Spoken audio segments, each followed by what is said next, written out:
Hello, chào mừng các bạn đã đến với kênh YouTube của Ngọc Huyền, đây đó châu Âu. Chúc các bạn có một ngày mới thật an lành và hạnh phúc. Hôm nay Huyền sẽ cùng với các bạn làm món bánh su xê, còn gọi là bánh phu thê. Bánh này đơn giản các bạn, không cầu kỳ lắm.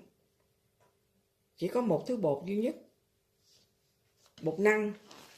Bột năng là Huyền hay mua cái hiệu này nè các bạn, ngon hơn với những cái loại khác. Và đây là đậu xanh, đây là đường, còn đây là mè nha các bạn, đây là mùi lá dứa, còn đây là dừa nạo trong đông đá, và là khuôn. Món này dễ làm lắm các bạn, mà ăn rất ngon. Chỉ có bột năng thôi, nhưng mà ăn không được lâu nha các bạn, chỉ có 2 ngày thôi nha. Nếu muốn ăn lâu các bạn bỏ trong tủ lạnh, ngăn thường sẽ ăn được lâu, được 3-4 ngày. Thành ra bình thường Huyền cũng chỉ làm ít thôi, không làm nhiều. Rồi, bây giờ chúng ta bắt đầu đi nấu đậu xanh trước nha các bạn.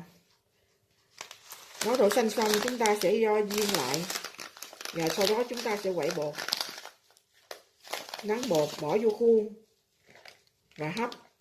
Thế là xong các bạn. Rồi bây giờ chúng ta vào bếp nha các bạn.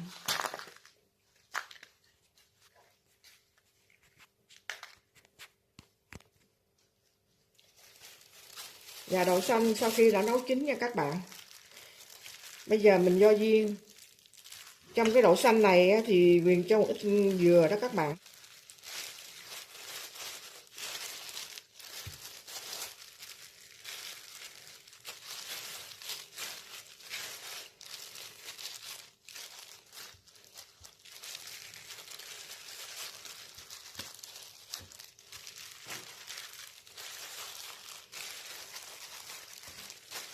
Rồi mình làm tạm như đây nha các bạn.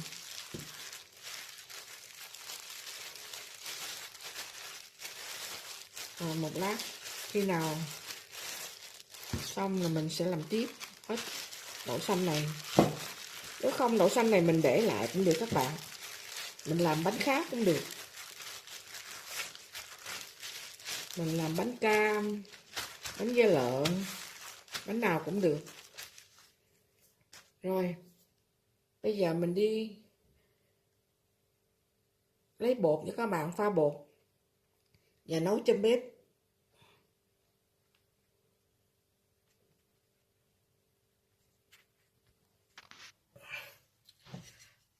Bây giờ mình làm bột vậy nha các bạn. Vì làm 300g bột thì mình làm 350 nước nha, nước lạnh. Mình bỏ nước trước. Cái này là 80g đường nha các bạn. Nếu các bạn muốn ngọt các bạn cho ngọt. Còn đây là 300g bột năng.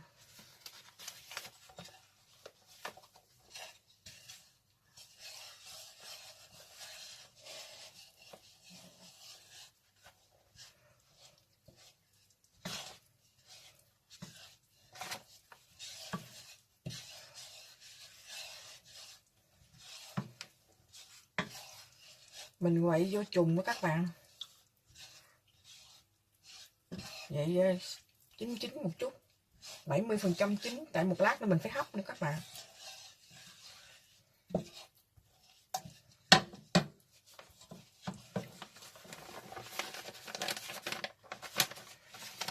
Cái bột thì nó khác nhau.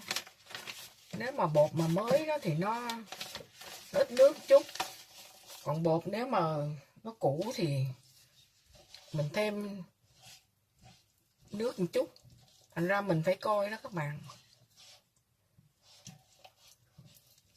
Cái bột này nếu mà lỏng quá ăn không ngon, nó phải vừa, mà đặc quá thì ăn không được.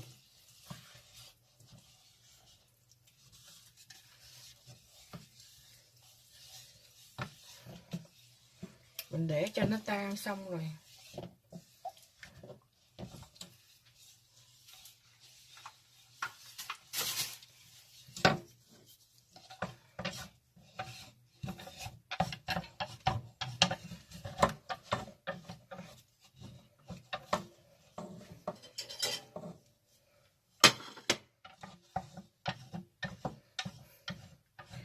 Ở nước ngoài về hưu buồn lắm các bạn ơi. Ở Việt Nam vui. Mình thấy các bạn mình về hưu đó, ngày nào cuối tuần nào cũng đi chơi, hội họp nhóm bạn vui ơi là vui. Ở đây không được đâu bạn ơi. Nhà ai nấy ở, hàng xóm kế bên đóng cửa kín mít. Không phải như Việt Nam, cửa nẻo mở ra lung tung. Ở đây bạn muốn tới nhà kế bên nhà mình cũng phải bấm chuông. Người ta có mở cho mình hay không? Cho nên về hưu mà về Việt Nam ở là sướng nhất các bạn. Nhưng mà mình phải có tiền hưu thì mình về Việt Nam thì mới đỡ.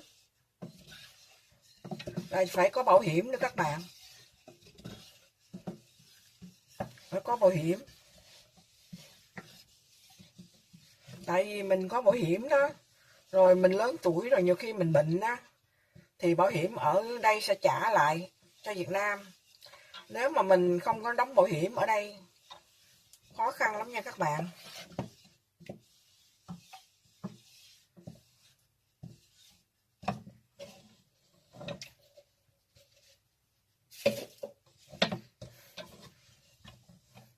Bây giờ bột coi như xong. Bây giờ mình cho tí màu các bạn. Trong bột thì có 300g bột, 80g đường. Mình quậy đều, mình cho mùi lá dứa các bạn. Ở đây muốn mua lá dứa tươi cũng không có đâu các bạn ơi. Tại vì người Việt Nam ở đây ít lắm, ít người, thành ra nó sẽ không mua bán. Mình muốn mua lá dứa tươi mình phải qua Đức. Tại vì Đức thì số người Việt Nam nó đông, thành ra nó sẽ mua về phục vụ cho người Việt Nam. Còn ở đây ít khi lắm, thỉnh thoảng tiệm nó có bán 1-2 bó. Mình tới sớm thì có, còn không là không có nha các bạn.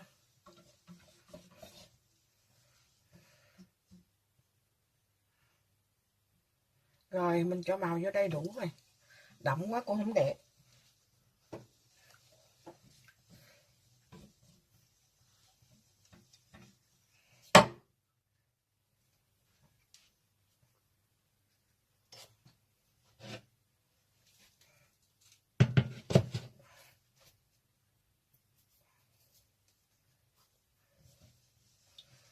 Bây giờ mình bật bếp nha các bạn.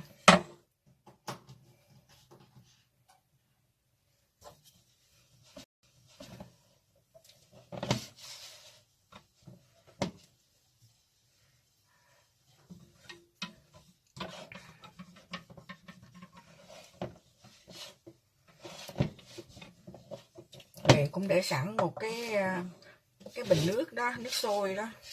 Nếu mà nó đặc quá thì mình cũng phải cho thêm miếng nước sôi vô đó các bạn. Tại vì tùy theo loại bột đó.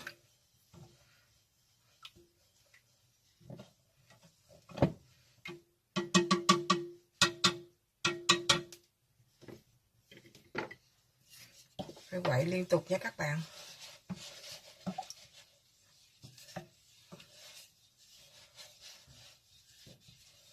Mình để số lớn. Bếp nhà Quyền 9 số, Quyền để số 9 đó các bạn. Khi nào nó hơi đặc tay thì mình nhỏ số lại.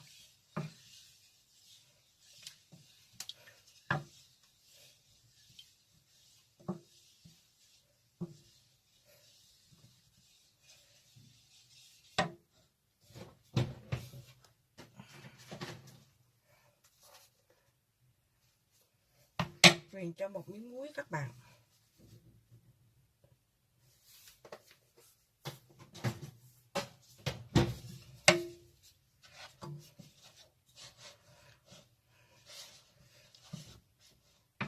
Ít lắm. Coi vậy chứ một lát mình gói ra nhiều lắm các bạn ơi.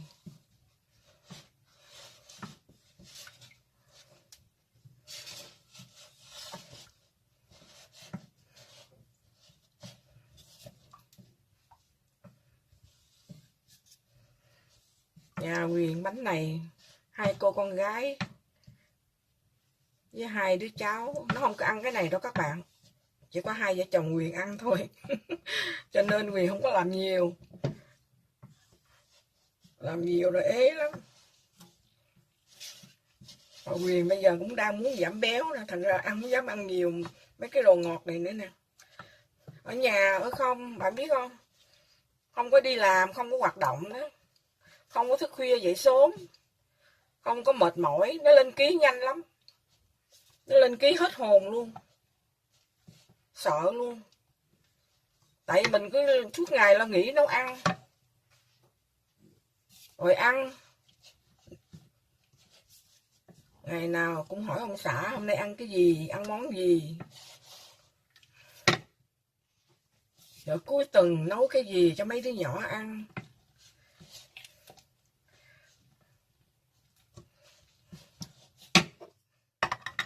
Huyền bỏ dừa vô nha các bạn, tại dừa này đông đá nè. Hôm nay Huyền lại quên cho ra số.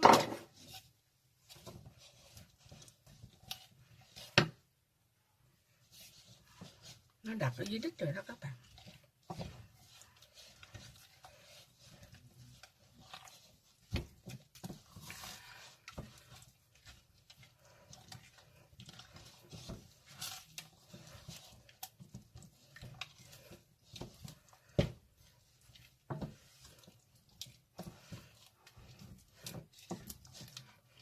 Mình để nó 80% cũng được. Mình nấu khoảng 80% đó các bạn. Rồi một chút mình để nó nguội rồi mình gói đậu xanh vô rồi mình đem hấp. Tùy theo bánh, nếu bánh dày quá mình hấp 15 phút. Còn nếu bánh nhỏ thì mình hấp khoảng 10 phút là đủ rồi các bạn.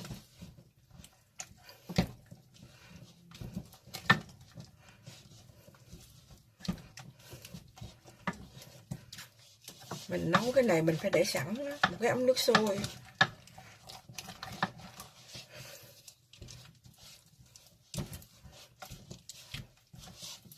Bây giờ mình bớt lửa thôi. Mình quậy từ từ thôi.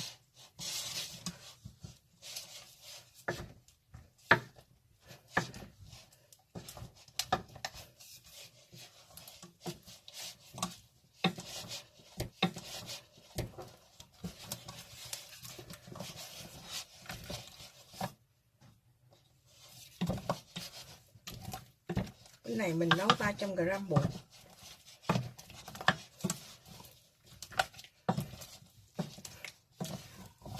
Bột này chắc không nở.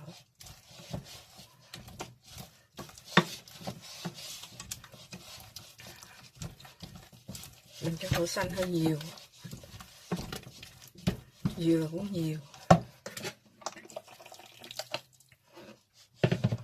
Cho miếng nước sôi các bạn ơi, nó đặc quá nè.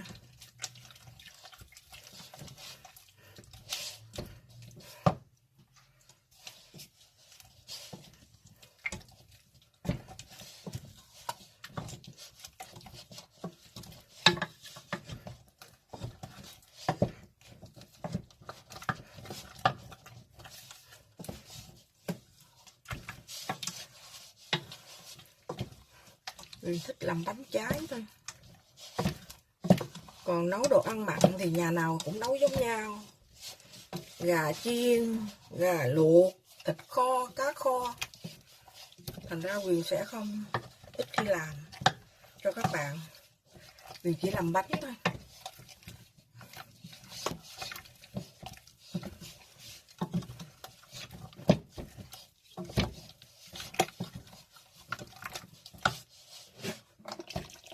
Rồi, xong nước nhiều rồi đó.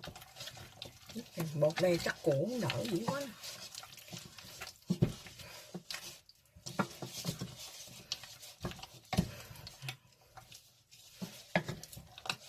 Ở đây mọi thứ đều lên giá đó các bạn. Sau đợt dịch mọi thứ đều lên giá. Từ đậu xanh, từ gạo, đường. Đường là lên gấp 2 đó các bạn.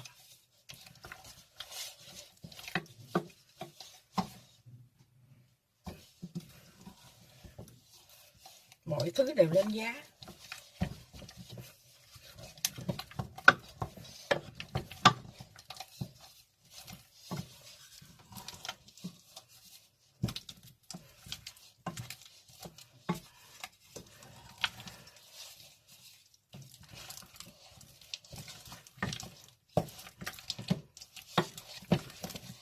Rồi được rồi các bạn. Bây giờ mình tắt bếp. Mình để nguội rồi mình vo đậu xanh vô nha các bạn.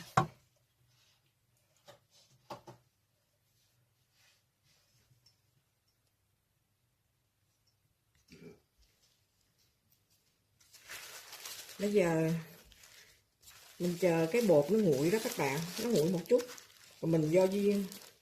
Mình tranh thủ mình vo hết đậu xanh nha các bạn.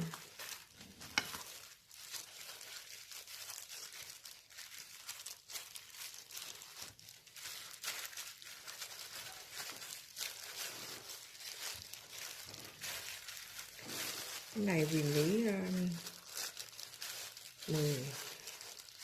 chắc 15 cái quá.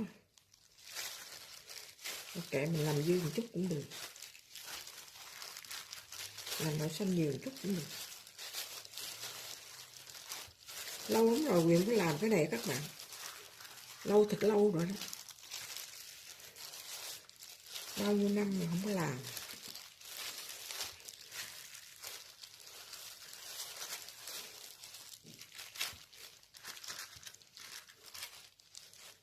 Tạm thời là vậy đi. Làm riêng.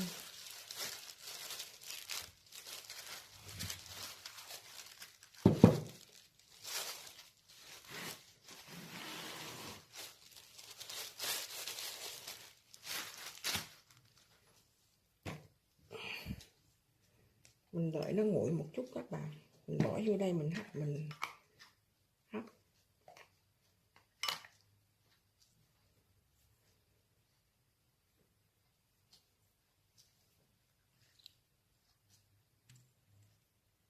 Bây giờ mình tiếp tục. Mình cho miếng dầu vô trong đây nha các bạn. Để cho nó dễ lấy. Nó không có dính vô trong đây.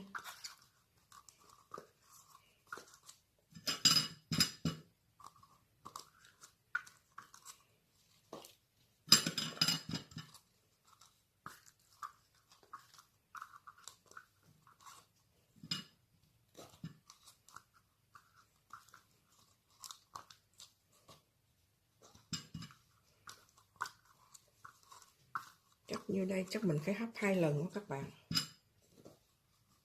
Cái nồi hấp của mình chỉ hấp được 10 cái thôi.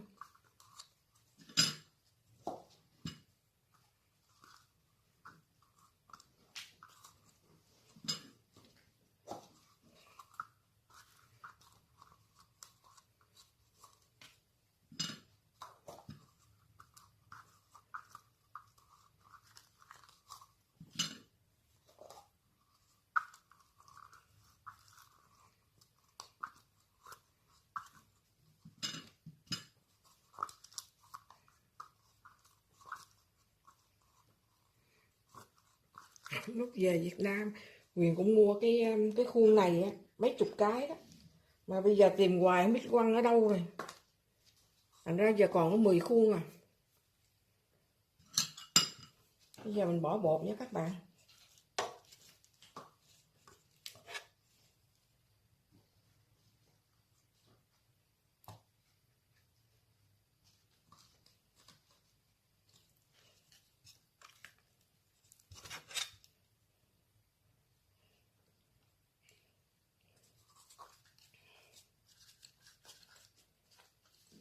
Mình cho chút xíu thôi.